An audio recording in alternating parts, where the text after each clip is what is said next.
if I think about it, I've probably been struggling with mental health for a lot longer than I realise. And, sort of to be human is to have challenges and ups and downs. And over the years, I can remember moments, particularly as a teenager, and as my parents sort of split up and things changed, where I didn't deal with it very well. And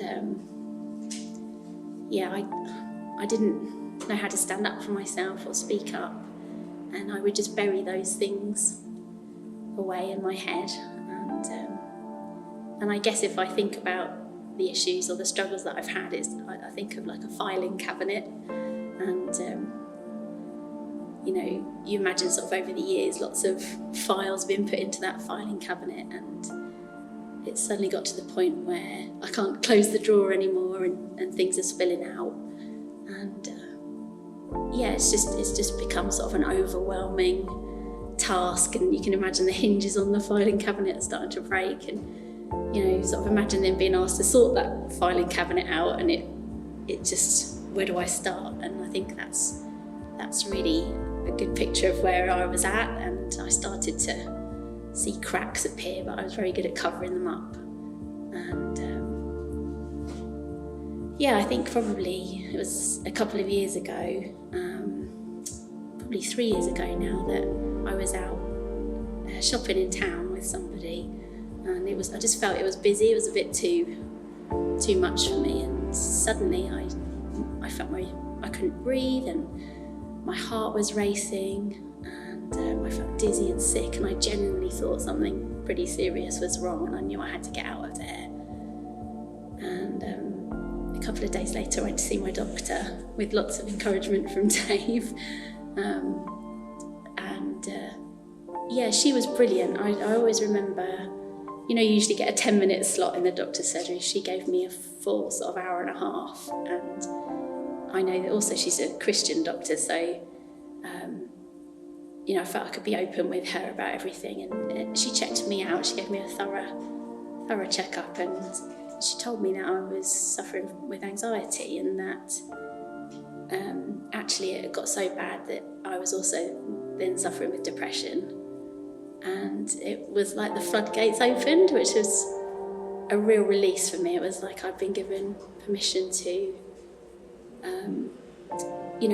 be not okay, and to accept that. And she was brilliant, and I've often been sort of given words from the Bible and not kind of felt anything, but at that point she read me a verse where it says, "Come to me, all who are weary and heavy laden, and I'll give you rest." And it really lifted me, and I ended up crying some more, and I felt that actually I knew what was ahead of me now, that I could,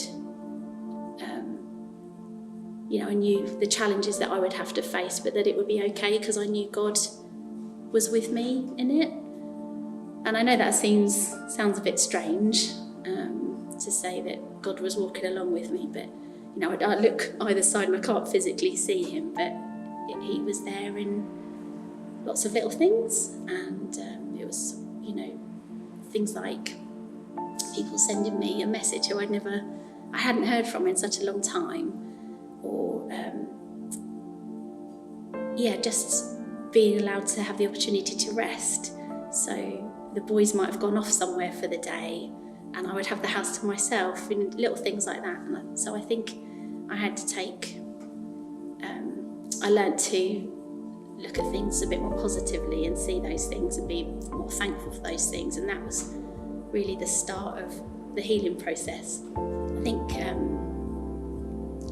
particularly at my age, I don't consider myself old in any way, but as I've grown older, pressures have increased, and I've got more responsibility, and particularly at work, I've got a job I absolutely love, but it's very intense, and I know that, so as a teacher, by the end of term, I'm exhausted. So I think part of my journey has been learning what my triggers are that cause me just to go over the edge. And so, for example, as much as I love going to church, one of the things that I really battle with is walking into a room full of people, and I find that really overwhelming, and particularly if it's loud and there's lots of different noises going on, and I would often sit on the end of a row near the door, so I'd got an escape plan.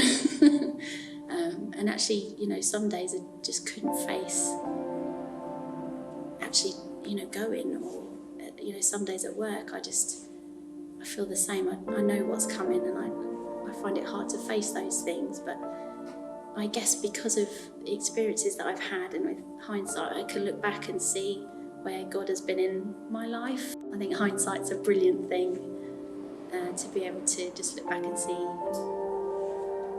even little things. It might be a walk that you've been on with somebody, or you've caught up with an old friend, or somebody's just delivered something at the right time, and I can see how God has been with me. And so even in the dark times that I've had,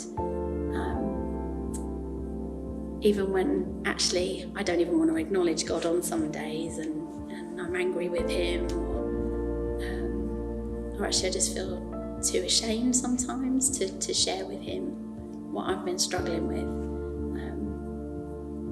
I know deep down inside that God is there, and he's not carrying me, but he's walking with me. And I guess I think of that like as a parent.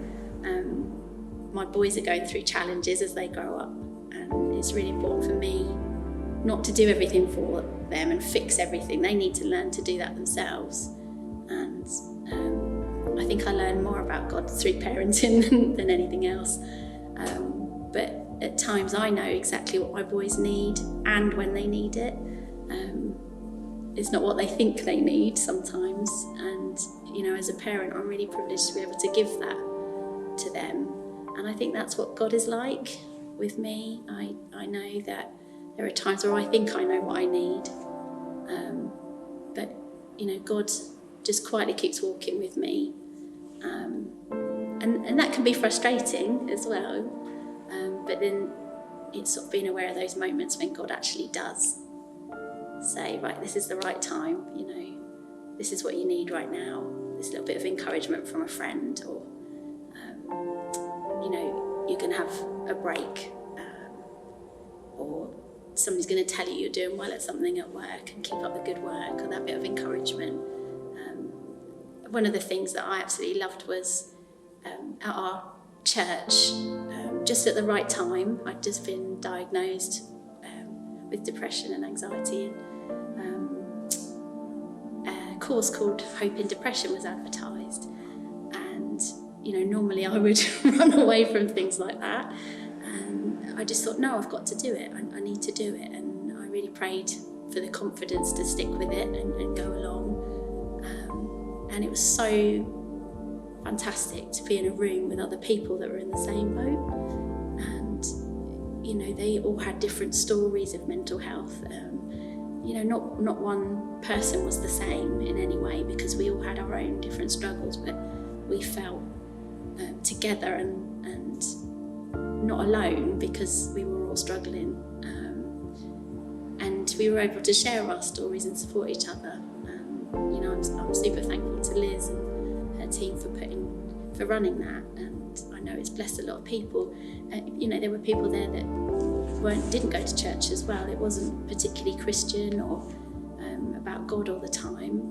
There were really helpful things about the science behind it, and things about relaxation and exercise, and how to sort of shut your mind off and train your brain a bit better into sort of positive thinking. And so, I feel really blessed being part of a church community that puts those sorts of things on as well. And like I said, there have been dark times, and there are times where I don't even want to think about God, or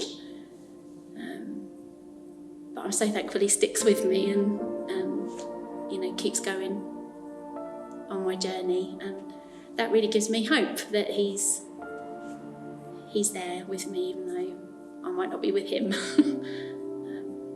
But mental health is real, and I think people don't really understand it until maybe somebody close to them or they themselves have gone through it in some way. And